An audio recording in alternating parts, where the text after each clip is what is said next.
Calma, eu vou perguntar aqui, deputado, como que o senhor recebeu como o senhor recebeu essa notícia de ter virado réu por conta das declarações feitas em plenário? Você começou com uma questão bastante palpitante, né? Um dos ministros falou que o meu caso serviria de paradigma, ou seja, segundo esse ministro, a partir de agora a nossa imunidade material não seria mais absoluta. Foi uma briga que aconteceu nesse Salão Verde em 2003. Chegou a esse ponto. Eu ainda não estou condenado. Eu agora passo a ser réu. Vou ser realmente julgado pelo Supremo Tribunal Federal, basicamente por apologia ao estupro. Esse é o termo utilizado. E o caso aconteceu em 2003, quando nós debatíamos aqui nesse Salão Verde, eu, a Maria do Rosário, com a Rede TV.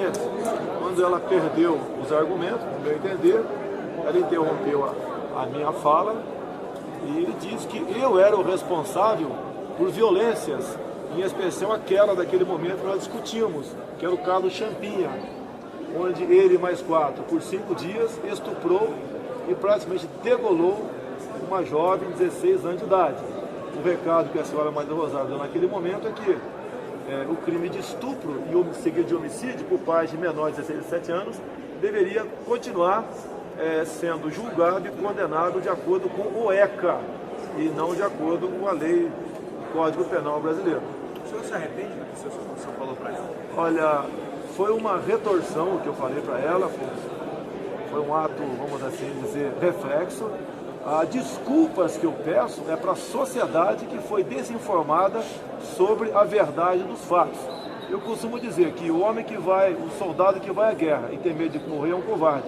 Eu nunca fugi, e vocês são testemunhas aqui, de quaisquer debates sobre quaisquer assunto nessa casa. E o assunto naquele momento, e até hoje, a defesa das mulheres, em especial na questão voltada para o estupro. Tanto é verdade que eu tenho 2 projetos nessa casa, um para agravar a pena de estupro e outro só permitir a progressão por parte dos apenados, caso ele voluntariamente venha a se submeter à castração química. Ninguém mais do que eu defende a mulher desse tipo de violência. E há poucos meses nós votamos aqui uma PEC que passaria a ser julgado e condenado, de acordo com os adultos, os menores de 16 a 17 anos que cometessem estupro. E a senhora Maria do Rosário foi contra essa PEC. O recado que ela deu neste momento com o voto dela, ela como já integrou a Secretaria de Direitos Humanos no Brasil, é que os menores de 16 a 17 anos podem continuar estuprando, se for o caso matando, que no máximo cumprirão 3 anos de férias na Fundação Casa. Deputado, tira uma dúvida aqui, porque a decisão do Supremo acabou de sair, teve aquela outra situação envolvendo o senhor e a deputada Maria do Rosário no plenário também, onde o senhor disse que ela não merecia ser estuprada. E essa questão também da Rede TV.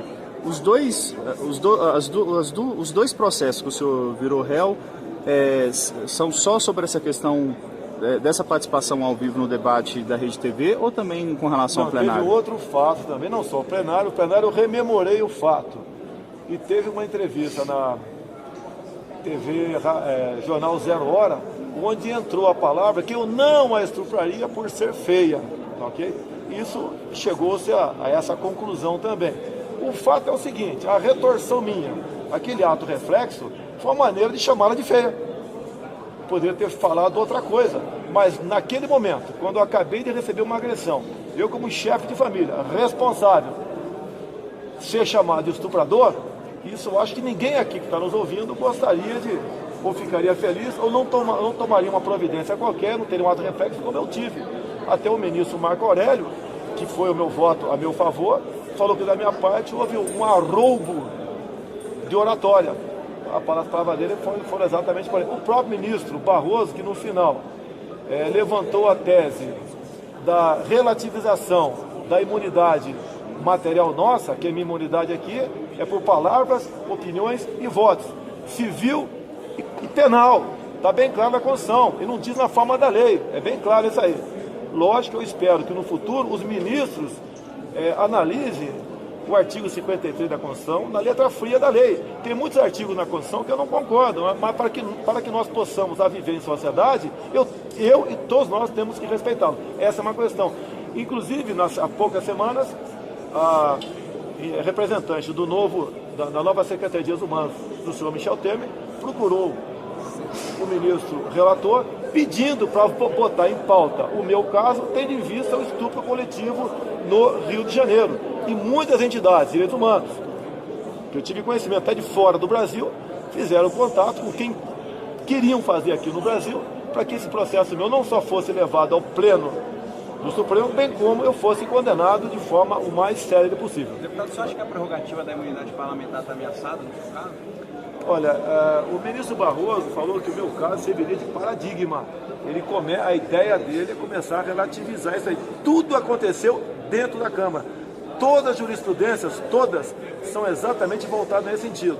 Há poucos anos, falava-se que o parlamentar era inviolável por palavras, opiniões e vozes. E depois botou-se aqui a palavra quaisquer. Ou seja, num debate acalorado, que é o estupro, uma coisa grave, eu estou defendendo as mulheres e eu me torno réu nesse momento. Logicamente, eu apelo humildemente aos ministros do Supremo Tribunal Federal que votaram para abrir o processo, não para me condenar ainda, que reflitam sobre esse caso. Não só a questão da imunidade aqui, bem como onde eu estou. Eu tenho um embate aqui muito caloroso, no tocante a quê? As questões ideológicas. São sempre as mesmas pessoas que me processam. PT, PCdoB e PSOL. Sempre as mesmas. Daqui a semana que vem estou no Conselho de Ética também, por uma questão de um voto proferido meu aqui. Ou seja, ou eu tenho imunidade por quaisquer palavras, opiniões de voto, ou não tenho. O que entra em xeque nesse momento, no meu entender, é a nossa imunidade parlamentar aqui. E eu defendo, e tenho certeza que vocês da imprensa, que têm também suas prerrogativas, defendem esse direito de nós nos manifestarmos falando o que quer que seja, porque só assim realmente eu posso lutar por aqueles que me botaram aqui dentro. Ok. Obrigado, deputado. Alguma coisa que você Magno.